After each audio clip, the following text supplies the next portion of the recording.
नमस्कार दोस्तों आज हम सुनेंगे कहानी नीम करोरी बाबा जी के बारे में और उनके कैंची धाम के बारे में, मथुरा आश्रम के बारे में। तो अगर हम इनकी लाइफ के ऊपर जाए दोस्तों, तो इनका जो जन्म हुआ था वो 1900 में हुआ था, 1900 में। और फिरोजपुर एक जगह है उत्तर प्रदेश में, एक गांव है, वहाँ एक काफ़ी समृद्ध परिवार में इनका जन्म हुआ। और कहते हैं ना दोस्तों कि जो बच्चा इंटेलिजेंट होता है, जो बच्चा कुछ भीड़ से अलग होता है, वो पैदा होते ही अपना हुनर दिखाने लग जाता है। तो उन्हीं में से एक थे ये बाबा जी, और इनका जो एक्चुअल नेम था वो लक्ष्मण दास शर्मा था। तो लक्ष्मण दास के जो गुण थे, जो उनकी बातें थी, वो भीड़ से बिल्कुल अलग थी। और कहते हैं कि 11 साल की उम्र तक आते आते ये मतलब बहुत ज़्यादा इनको नॉलेज हो गई और ये सब कुछ जानने लगे जीवन के बारे में। लेकिन क्या चीज़ अनोखी थी कि बहुत कम बोलते थे, लिमिटेड बोलते थे, जितनी ज़रूरत होती थी उतना बोलते थे। पिता के बहुत चहेते थे और पिता को बड़ा गर्व होता था इन पे, क्योंकि दूर दूर से लोग जो है ऐसे चमत्कारी बच्चा, ऐसा इंटेलेक्चुअल बच्चा जिसको इतनी नॉलेज है इतनी कम उम्र में, लोग उसे देखने आते थे। तो पिता को बड़ा अच्छा लगता था ये सब चीज़ें। और कहते हैं दोस्तों, जैसे गौतम बुद्ध की कहानी आपने सुनी होगी ना, कि वो भी तो एक राजा के बेटे थे और 16 साल तक उनके पिता ने उनको ये नहीं पता चलने दिया कि मृत्यु जैसे भी कोई चीज़ होती है या बुढ़ापा जैसे भी कोई चीज़ होती है, उसको हर दुख से दूर रखते थे। और क्योंकि उनके पैदा होते ही एक ऋषि, जिन्होंने उनका नामकरण किया, उन्होंने बता दिया था कि तुम रोक नहीं पाओगे और ये साधु बन जाएगा। बिल्कुल यही घटना घट रही थी लक्ष्मण दास जी के ज़िंदगी में। और दोस्तों कहते हैं, जब पिता ने उनको बहुत ज़्यादा बांधने की कोशिश की, संभालने की कोशिश की, क्योंकि उनको भी एक भय था, तो वो अपने घर से 11 साल की उम्र में भाग गए। अब भागे तो कहाँ पहुंचे गुजरात। और कहते हैं गुजरात में उन्होंने मेडिटेशन स्टार्ट किया और 8 साल तक मेडिटेशन करते करते करते कम से कम 5 से 6 सिद्धियां पाली। समझ रहे हैं दोस्तों, सिद्धियां पाना कितनी बड़ी बात होती है। मतलब मेडिटेशन के उस लेवल तक पहुंच जाना जहां फिर आप मोक्ष पा लेते हो, आप को सच्चाई जान जाते हो, इस दुनिया का सत्य जान जाते हो, और फिर आप दुख सुख लाभ हानि इन सबसे परे हो जाते हो। तो उस स्थिति में ये इतनी यंग एज में आ चुके थे। फिर दोस्तों क्या हुआ कि उसके बाद थे तो साधु ही ना, एक बाबा की जिंदगी जीते थे। और ऐसे बाबा जो एक्चुअल बाबा थे, जिन्हें किसी चीज से कोई लोभ नहीं था, अपने आप कभी रोने लग जाते, कभी अचानक बहुत ज्यादा खुश हो जाते, हर वक्त राम राम राम राम जपते। और यहाँ तक कि लोगों ने ये भी कह दिया था कि ये हनुमान जी के अवतार पैदा हुए हैं, इतने ज्यादा ये राम भक्त थे। तो उसके बाद दोस्तों कहते हैं, जब ये अपनी एक जर्नी में जा रहे थे साधु, इनके पास कोई पैसा नहीं, कुछ नहीं, बस एक कंबल ओढ़ के घूमा करते थे। तो नीम करोरी यूपी में एक गांव है, वहाँ पे ये बैठे हुए थे और इन्होंने एक ट्रेन वहाँ रुकी थोड़ी देर के लिए, तो उसमें जाके बैठ गए। और बैठे भी कहाँ, फर्स्ट क्लास के डब्बे में। तो टीटी एज यूजुअल आए अपनी ड्यूटी करते हुए और उन्होंने इनसे टिकट मांगा। तो इन्होंने कहा मेरे पास तो टिकट नहीं है। तो टीटी अपना फर्ज निभा रहे थे, उन्होंने इन्हें ट्रेन से उतार दिया और बोला कि दोबारा ऐसे फ्री में नहीं बैठना।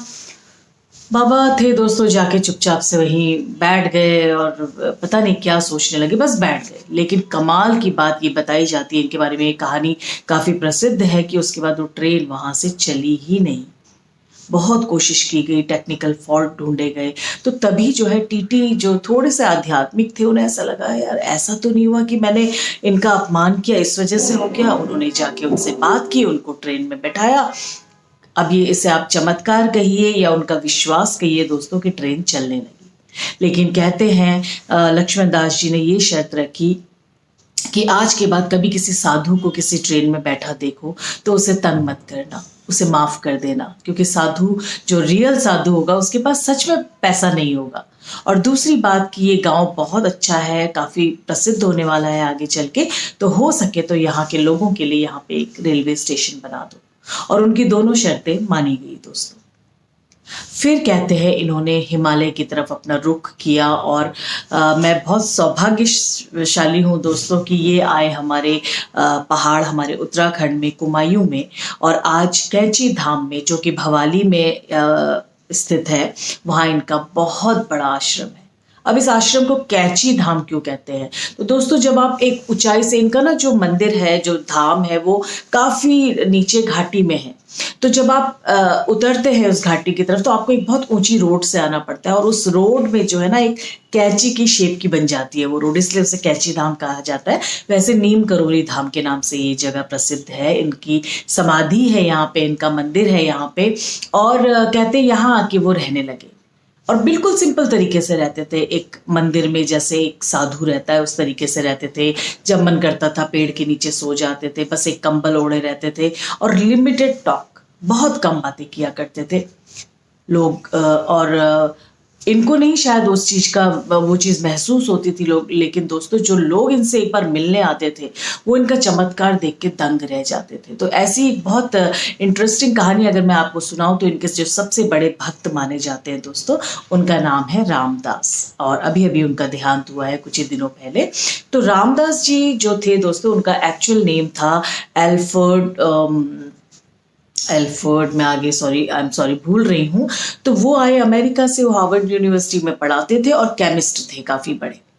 और जब वो यहाँ आए और हिमालय घूमने के लिए गए दोस्तों, तो उन्होंने इनके बारे में बड़ी चर्चा सुनी, और कहते हैं वो अपने साथ कुछ ड्रग्स वगैरह भी लेके आए थे, कुछ ऐसी गोलियां जो कि बहुत ही हाई लेवल की, मतलब एक गोली अगर कोई खा ले तो बस वो काफ़ी दिनों तक पूरी दूसरी दुनिया में चला जाता है। और खुद वो काफ़ी डिप्रेशन में थे और घूम रहे थे। तो जब उनको इनके बारे में पता चला तो वो आए इनके आश्रम और बाहर टी स्टॉल में बैठे हुए, और बिल्कुल अपने कहते हैं कि घमंड से चूर अपने की, ऐसा भी कुछ होता है क्या, मैजिक, पता नहीं क्या बातें करता है, ये है वो है ऐसे।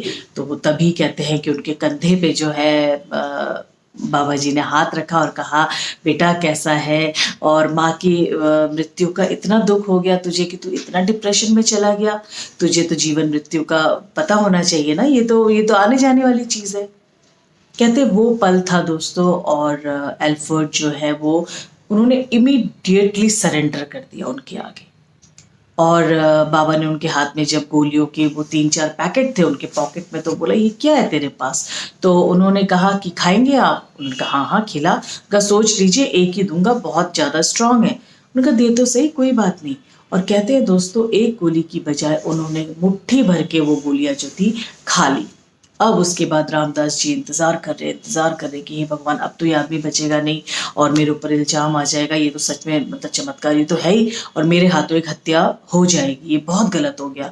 लेकिन वहाँ बाबा जी को कोई असर ही ना हो। तो जब 1-2 दिन गुजर गए और उसने पूछा एल्फर्ड ने कि बाबा मतलब क्या हुआ ये, उसने कहा मज़ा नहीं आया मुझे, पता नहीं क्यों।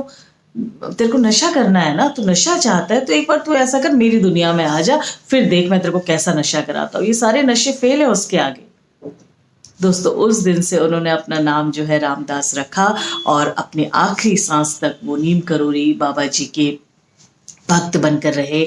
उनके ऊपर उन्होंने बहुत सारी किताबें लिखी, उनके चमत्कारों के ऊपर उन्होंने उपन्यासें लिखी, किताबें लिखी, वीडियोस बनाए। यूट्यूब में अगर आप रामदास के नाम से देखेंगे तो आपको बहुत सारे उनके वीडियोस हैं जिसमें वो सिर्फ और सिर्फ नीम करोली बाबा जी की भक्ति करते हैं। और यहाँ तक कि क्योंकि वो अमेरिका के निवासी थी तो वहाँ जाके भी उन्होंने उनका बहुत प्रचार प्रसार किया। और नीम करोली बाबा जी फेमस ही सिर्फ इसलिए थे दोस्तों क्योंकि उन्होंने अपनी जिंदगी को बहुत सादगी से जिया, बहुत ही ज्यादा सादगी से। 1973 में उनका देहावसान हुआ, उन्होंने अपना शरीर छोड़ा दोस्तों। लेकिन कहते हैं डॉक्टरों ने उन्हें बचाने की बहुत कोशिश की, बहुत ज़्यादा, लेकिन उन्होंने खुद अपना ऑक्सीजन मास्क हटा दिया और जो है राम के भजन करने लगे और गंगा जल मांगा और कहा कि अब प्लीज़ मुझे जाने दो, मेरे शरीर छोड़ने का समय आ गया है। और फिर वो इस दुनिया से चले गए। लेकिन आज भी वो अपनी कहानियों से जिंदा है, अपनी बातों से जिंदा है और अपने भक्तों से जिंदा है। और कहते हैं दोस्तों एक बार जो भी उनके शरण में चला जाता है ना, वो खुद ब खुद कुछ ऐसा महसूस करता है, जो सच्चे दिल से जाता है वो कुछ ना कुछ ऐसा महसूस करता है कि वो सरेंडर कर देता है। और इंडिया में उनके कितने भक्त हैं ये मुझे बताने की बिल्कुल कोई ज़रूरत नहीं है दोस्तों, आप सब जानते ही होंगे। और अगर आप विदेशों में देखें तो बड़े से बड़े, आप मतलब ये कहानियों में बहुत बताया जाता है, मेरे को पसंद नहीं है ये बताना, लेकिन ठीक है, जैसे एप्पल के फाउंडर हो गए और फेसबुक के फाउंडर हो गए, जूलिया रॉबर्ट हो गई, तो ये सब लोग जो है ये इनके बहुत मतलब फेमस भक्तों में से। और इसके अलावा अनगिनत ऐसे भक्त हैं जिनका नाम हम ऐसे नहीं जानते, लेकिन अगर आप किताबें पढ़ेंगे तो आपको पता चलेगा, जो इनकी बातों को फॉलो करते हैं, इनका प्रचार करते हैं और लोगों को सादगी से जीने का एक लाइव एग्जाम्पल देते हुए ये कहते हैं कि आप में, हर इंसान में भगवान ने कुछ ना कुछ अच्छा भेजा है, बस उसको ढूंढने की ज़रूरत है। और उसको ढूंढने के लिए कहीं ना कहीं हमें भगवान की शरण में जाना बहुत ज़रूरी है। तो आशा करती हूँ दोस्तों आपको ये नीम करोली बाबा जी का जो उनकी जीवनी है, जो उनकी कहानी है, वो पसंद आई होगी। अगर आप भी कुछ जानते हैं उनके बारे में तो ज़रूर शेयर करिएगा।